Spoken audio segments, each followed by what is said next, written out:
Živijo, sem Ajda Laban Rakovšček in v oddaji s knjigo bova s Petro Škarjo govorili o moji knjigi Poetikone, s katero sem zmagala na natečaju Mladi pisatelj leta 2025.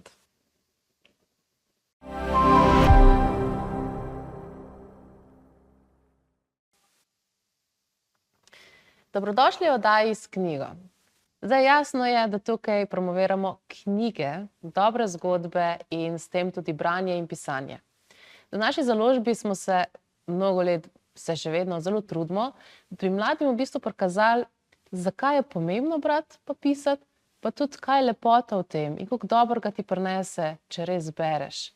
Zdaj pride obdobje, ko se ti zdi, da tega nikoli ne rabiš, ampak ponovadi najtežjih obdobjih življenja ti lahko knjiga pomaga, da najdeš moč, takrat, ko jo najbolj rabiš, najdeš upanje, ko ti ga zmanjka, najdeš kakšne ideje, ki ti jih zmanjka, ali pa znanje, ki so v knjigah ponavadi bistveno bolj preverjena in utrjena, kot na tistih hitrih zadevah, ki nam šviga po telefonu. Zato zelo veliko delamo na tem, da bi mladim pokazali, da je branje in pisanje nekaj pozitivnega. Se pravi, želimo povezati pozitivne občutke s knjigo. Kaj bodo s tem naredili, je pa na njih. No, izmed vseh projektov, ki smo se jih lotevali, pa se trudili, eden posebej izstopa. In to je natečaj Mladi pisatelj leta. Želeli smo pokazati mladim, da če imajo talent pisanja, pa ne samo talent, tudi veliko vztrajnosti, pa trdega dela, ker napisati knjigo terja kar veliko ur, pa zbranosti in dela, smo rekli, mi bi vam pa radi pokazali, kaj lahko s tem talentom vi v življenju naredite. In pa želimo pokazati njihovim vrstnikom, da lejte, to so vzori, ki jim je vredno slediti, ker to je nekaj pozitivnega, nekaj hvale vrednega, da nekdo zna tako lepo pisati. No in natečaj izgleda tako. Vsako leto ga objavimo in rečemo, mladi, stari od 10 do vključno 17 let, napišite knjigo. Se pravi, ne samo zgodbico ali pa pesmice, ampak knjigo, ki je dolga vsaj 50 strani, v Wordu, 12 pisava, klasika, to je minimalno, kar je treba, da rečemo, sprejmemo v ta natečaj. Potem imamo pa komisijo, sama založba, člani založbe, od zunanjih nam pa pomagajo Matjaž Čadež, on je tudi soavtor najboljše poslovne knjige leta 2024, dr. Jure Knez, izjemen bralec, tudi zelo poznan slovenski podjetnik, ki ogromno daje tudi skupnosti in podpira to bralno kulturo. In pa Žiga Kastelic, to je pa novinar in tudi sam avtor nekaj knjig, piše pa veliko recenzij za ostale knjige. In mi pregledamo vse te knjige in najprej določimo 3 finaliste, izmed 3 finalistkov pa še enkrat preberemo in določimo zmagovalca. Kdo je tisti mladi pisatelj, ko rečemo, to je najboljša knjiga, ki je v letošnjem letu prišla na natečaj in to je pisatelj, za katerega verjamemo, da bo ustvarjal naslednje neverjetno lepe slovenske zgodbe. Ima ves potencial, ima ta temelj, zdaj pa sem na njem, kaj bo s tem naredil. Mi želimo pa dati nek poklon in neko spodbudo k temu talentu. No, in zmagovalka lanskega leta je Ajda Laban Rakovšček s knjigo Poetikone. In danes je z nami ta mlada pisateljica Ajda. Lepo dobrodošla. Živjo. Ta dolg uvod, da sploh povemo, zakaj imamo zaenkrat najmlajšo pisateljico tukaj v studiu, v tej oddaji. Aja? Stara si 17? 17. Kmalu boš 18? Julija. Julija, še 17 let. In dajmo najprej o tem natečaju. Kje si izvedela za ta natečaj in zakaj si se prijavila? Za natečaj mi je povedala moja bivša učiteljica slovenščine. To že, mislim, da sem bila 8. ali pa 9. razred, 2023 v bistvu leto, ko je se začel natečaj. In mi je poslala link, je bila tako, lej, Ajda, to bi bilo pa nekaj zate, a ne, ker je vedela, da rada pišem, da rada ustvarjam, tako. In sem prečekirala, mi je bilo ful všeč, sem bila tako, to bi bilo pa nekaj zame, je imela prav, a ne. Pol na koncu nisem nič poslala, ampak mi je ostalo v spominu, mi je ostalo v glavi in sem se vrnila, torej leta 2025, nazaj k temu in poslala. In ja, zdaj imamo knjigo. Od nekdaj rada pišeš? Ja. Kako je razrešeš, kar ravno tebe našla? Jaz v bistvu že odkar sem lahko pisala, sem pisala. In učiteljica za slovenščino je v bistvu vedela, da rada pišem, ker smo imeli v osnovni šoli te Spisi, pa spise, nekaj ja, ste imeli, ne? spise ali pa ko smo pesmice pisali, tako sem bila v bistvu vedno ful angažirana, sem ful tega napisala, tudi ful dober, in ja, je bila učiteljica navdušena in sem tudi zmagala večkrat te šolske natečaje, ki jih je organizirala šola in mi je poslala in zdaj je, kar je. To je to. Ja, to je to. Kaj ti pa pisanje da? Ful velik, vse v bistvu. Pač jaz pisala sem zgodbe že ful mlada in se mi zdi ful pomembno, ker sem domišljijo sem ful razvila tudi pol naprej in vse. Pesmi tudi sem začela sicer malo kasneje, tako 8., 9. razred, ampak ful mi je dal nek prostor, ker sem lahko sebe izrazila, nek besedni zaklad, neko širino, ki mi ful prav pride, tako da.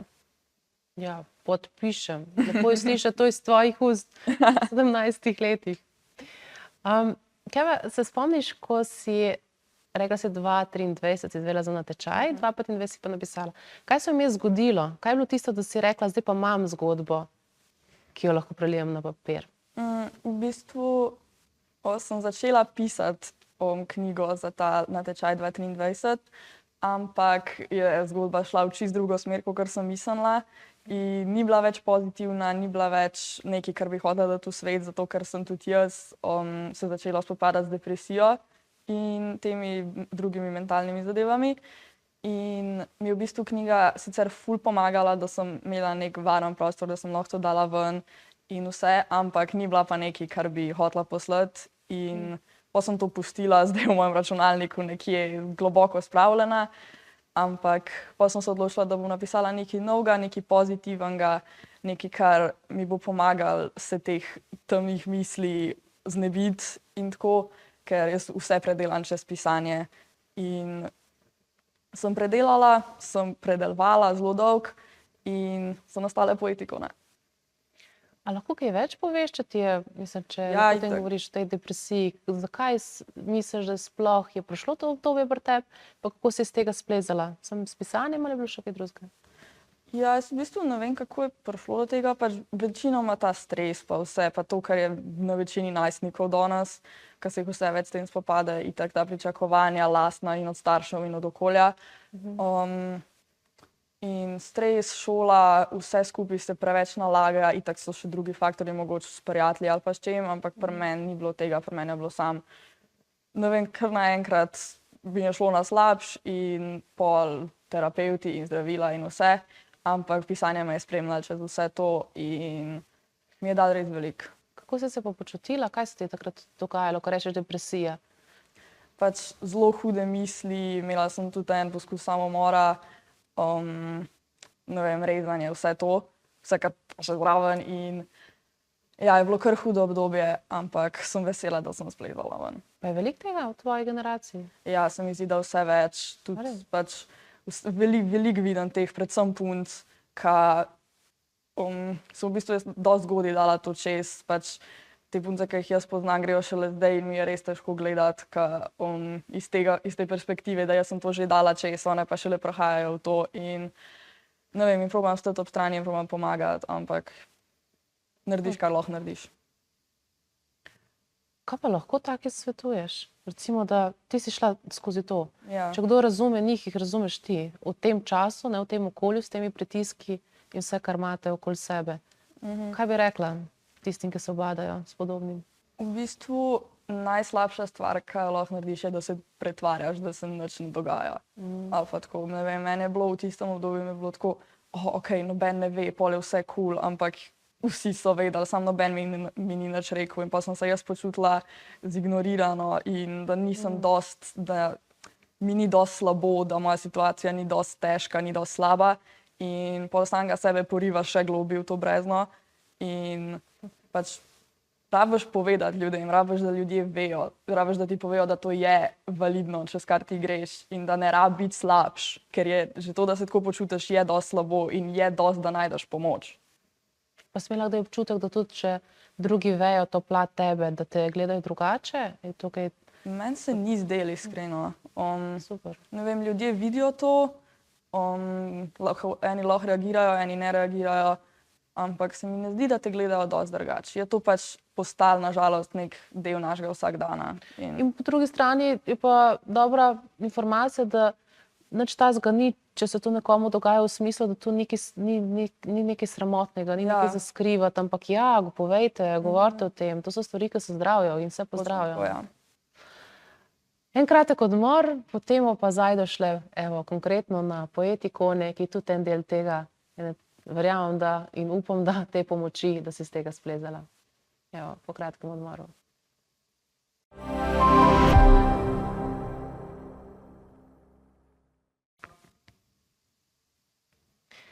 Danes z Ajdo govoriva, z Ajdo, zmagovalko na tečaju Mladi pisatelj leta 2025 in malo o njeni knjigi Poetikone. Knjiga, ki nas je celotno žirijo sezula.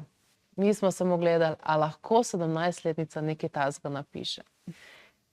Ajda, o čem govori tvoja knjiga? Moja knjiga v bistvu govori zgodba je o mladi Heather Jean, ki je v bistvu umrla mama in je v nekem takem breznu.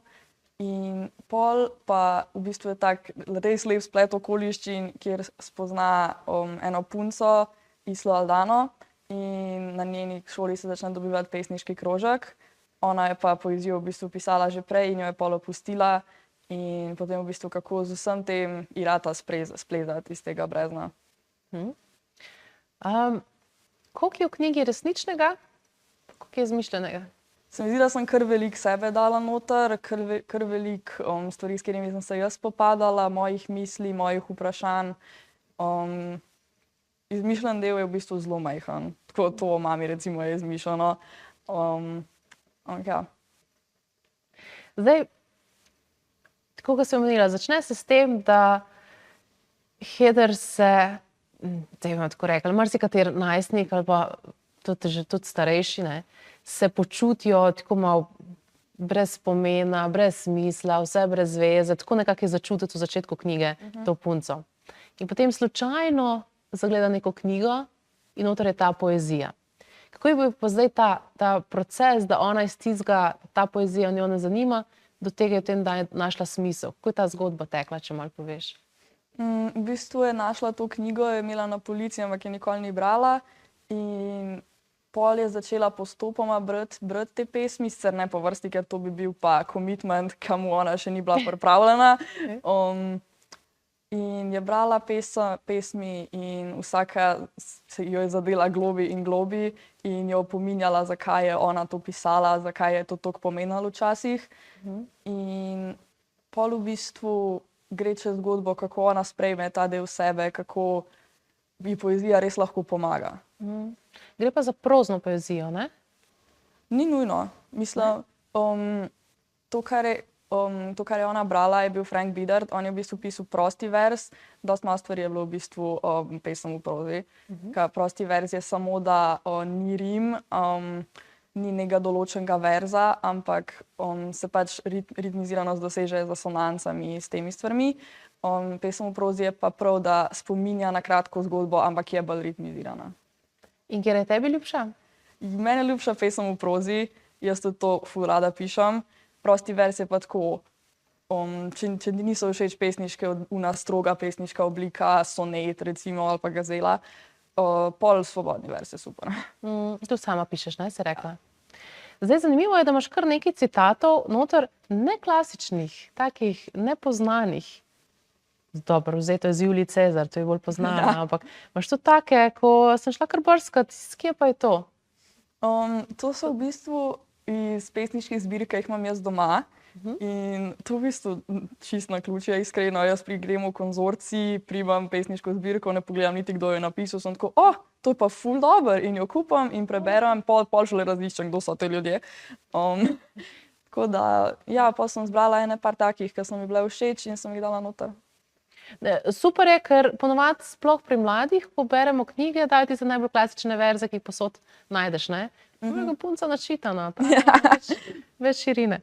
No, in gremo naprej. Zdaj pa Isla Aldana spozna tale krožek o poeziji in se vključi v krožek. In kaj se tam dogaja? Kaj tam spoznava?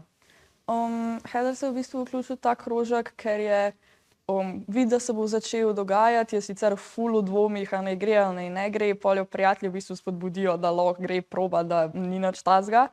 In pride tja in vidi Islo in se začnejo oni pogovarjati o poeziji in Heder ugotovi, da je to, da pač ona zunaj spada, da to je njen svet. In da je to, kar govorijo, to tudi ona misel in da to je nek prostor, kjer se ona lahko izrazi. Pa je en tak zelo močen del v knjigi, ko se spominom, ko se časovno vrne nazaj, se pravi govori o spominu, kjer je z mamo govorila o poeziji. Kaj je bilo to?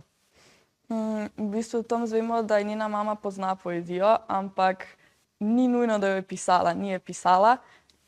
Je pa brala pesmi o njej, mislim, brala knjige o njej, o formi, o vsem. In Heder to ne gre v račun, pač kako ona bere o poeziji, pa je ne piše. In ji v bistvu mama razloži, da ni treba, da bereš poezijo, da razumeš, da sam razumeš, da ni treba sploh brati tega, da se poistovetiti z drugimi ljudmi, da to, kar ti misliš, je ključno. In Heder v bistvu se najde v tem in takrat pol ona začne pisati tudi. To je pokojna mama, ne? Zato Ja. je še toliko močnejši del te. Če sem prav razumela, zbrav ni treba brati o poeziji v smislu, kaj so pravila, kaj so zakoni, kaj je, ampak prosto lahko bereš in sam po sebi. Ne rabiš pesmi zdaj rezati na koščke in vsako besedo posebej. Pač včasih je celoto dost, da veš, da ti govori. In da začutiš. In mama je dala celo par primerov, takih res dobrih primerov, ker sem prav opazila, da sem najprej sama pri sebi vprašala se, kaj to pomeni in potem dobiš odgovor. Tako da čudovito narejeno. Zdaj pa malo še o Isli Aldani, njeni prijateljici. Kaj pa ona simbolizira v tej zgodbi? Ona v bistvu simbolizira neko upanje, se mi zdi tako, neko prihodnost, ki bi jo Heder lahko imela, ki je v njenem dosegu, ki ni izgubljeno nič. In v bistvu ji poda neko roko, da spleza iz tega brezna in daj neko upanje, nek smisel. Pa meni je bilo tudi zdaj, se vsak pravijo, da toliko pomenov knjige je, kakor je bralcev. To sem tako. Vsak bo se iz svojega vidika ima pogledal. Meni je bila taka lepa simbolika, da ko ti je res težko, ko ne vidiš smisla, prijatelji so pomembni, odnosi so pomembni. Nekdo, ki ti pride na pot, ki te z nečem se te dotakne, je vredno tem dati neki pozornosti, ker na koncu, ko te odnosi zelo ranijo, ti tudi odnosi lahko v življenju rešujejo.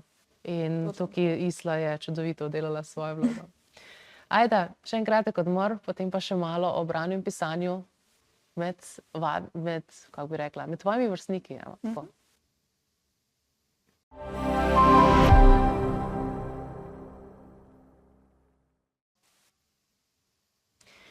V oddaji S knjigo govoriva z Ajdo in sicer o njeni zmagovalni knjigi Poet ikone. Ajda je namreč zmagovalka natečaja Mladi pisatelj leta 2025. Pri 17 letih napisala biser knjige, ki bi bil ponos vsakmu izkušenemu pisatelju.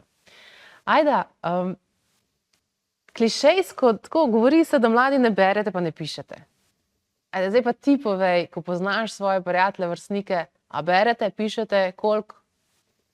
Meni se zdi, da branje se vseeno malo bolj populariziralo med mladi, kakor pisanje. Ne vem, pri nas v osnovni šoli eni smo brali, eni nismo brali. Je bilo ono tipično, da če bereš, si piflar sicer. Ampak... Tudi v naši, ja. Ja. Ampak, ne vem, jaz sem delala, kar sem hotela, mene to ni glih... Že sreča, da to imamo zdaj knjigo, ne? Zdaj se mi zdi pa na moji srednji šoli, gimnaziji Poljane, pa je to tudi sploh, je to nek res varen prostor za te pesnike, pisatelje, bralce. Imamo tudi Mlado Poljanko, ki je tudi prav šolska pesniška zbirka, ki vsako leto izide. Tako na ta način ful spodbujajo pisanje pa vse. Tako da ne vem, kako je na drugih šolah, to je pri nas tam mali mehurček, gimnazija Poljane.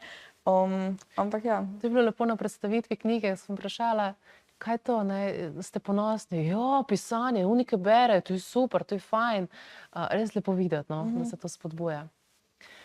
Zakaj bi pa ti zdaj rekla, ne vem, da bi pa nagovorila svojo generacijo, zakaj pa je pomembno brati? Dati neko perspektivo, neko popotnico za življenje, tako res veliko novega zveš. Ni nujno, da sem tako fakti, naravoslovje, ja, to zveš, pa zveš, pa tretje zveš, ampak tako dati neko perspektivo, nek boljše razumevanje življenja, boljše razumevanje sveta okoli tebe. Zdaj bom pa jaz kritičen, na drugi strani pa bom rekla, pa vse to zvem tudi prek filmov, pa YouTubea, pa Facebooka. Ja, vi lahko, nimate več ampak Facebooka, ne? se mi zdi vseeno knjiga nek individualen svet. Tako, če gledaš televizijo, gledaš filme, pač gledaš, nekaj dobiš iz tega, ampak ko pa bereš, je pa samo knjiga pa ti. In dobiš neko svoje sporočilo, nek svoj pomen iz te knjige. A so tvoji sošolci, prijatelji že prebrali knjigo? Je kdo že prebral? So, ene par jih pa je. Kaj rečejo? Kakšni so odzivi? Zdaj, veliko od mami prijateljev je prebral knjigo, nekaj tudi mojih sošolk so rekli, da je ful dobra, da je res dobra zgodba, pa tako, pa te mami prijatelji so rekli, da wow, to je 17-letnica napisala. Točno to, ja. Eni so mi rekli, da imam ful zapleten način pisanja, stil pisanja, da to ne moreš brati na plaži nekje, da zgodba je preprosta, stil pisanja pa ne, tako da bomo videli. Ja. Ja, mene je pa še enega v komisiji neskončno fasciniral zaključek. In sicer podala si neko tako sporočilnost že vmes med zgodbo, ko je bilo vprašanje, ali res morajo biti pesniki v neki depresiji pa slabe volje, v neki temi, da lahko pišejo presežke, take res izjemne zadeve. In potem to razglabljajo, da smejo povedati, da to prebrane. Potem je pa še zaključek tak, ko sem se tudi jaz kot umetnica, pisateljica not videla, še meni je dalo spodbudo. Rekala je to, res je. Pa spet ne smejo povedati. Ampak je čudovito. Napisala si, da je to knjiga za vse, ki verjamejo, da lahko moč besede reši svet, pa če tudi samo njihovega. Če te pa tako vprašam, izven tega, komu bi priporočila knjigo? Za koga je knjiga? Mislim, da je knjiga za vse, ki imajo radi neko dobro zgodbo, mi zdi, da tudi neko novost v prostoru, tudi tako v slovenskem prostoru, ker nisem videla veliko knjig, ki bi se ukvarjale s tako tematiko. Kdor bi rad nekaj lepega prebral? Kaj bi pa rekla, da sem pa spet malo tak kritičen bralec, ne? Pa rečem, vsako leto se 6000 novih knjig v Sloveniji naredi. Zakaj bi jaz tvoje prebrala? Kaj dobim s to knjigo? Se mi zdi na neko novo perspektivo, nek nov pogled. Ne vem, če nimaš upanja, neko upanje, nek smisel tako. Ali pa vsaj kako ga najti. Ja, neka potrditev, da včasih najbolj nenavadne poti vodi do tega, da vsak lahko najde nek smisel v življenju, ki ti daje radost iz dneva v dan. To si čudovito speljala. Ajda, še enkrat čestitke za izjemno knjigo, zmagovalno knjigo natečaja Mladi pisatelj leta 2025. In jaz upam, da čim več jih prebere to knjigo, jih navdahne. In upam, da čez leta bomo tako v izložbah knjigarn gledali tvojo knjigo, slavno pisateljico. Ajda Lavan Rakušček. Hvala, si prišla v studio, vam pa seveda priporočam branje knjige Poet ikone.